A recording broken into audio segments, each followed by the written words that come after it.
Alright, so right here I'm going to show you guys how to take off a tire with an impact wrench.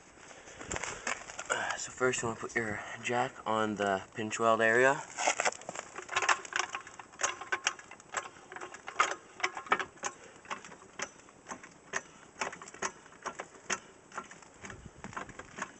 Just jack it up.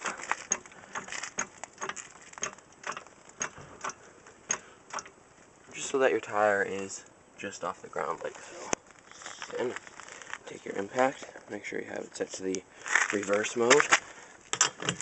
Put it on and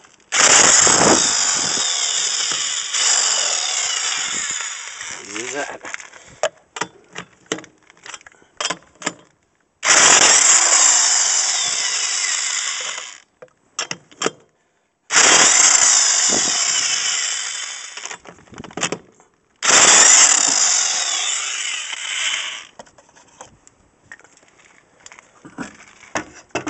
Wheel comes off.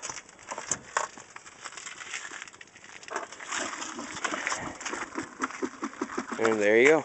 That's how you take off a wheel.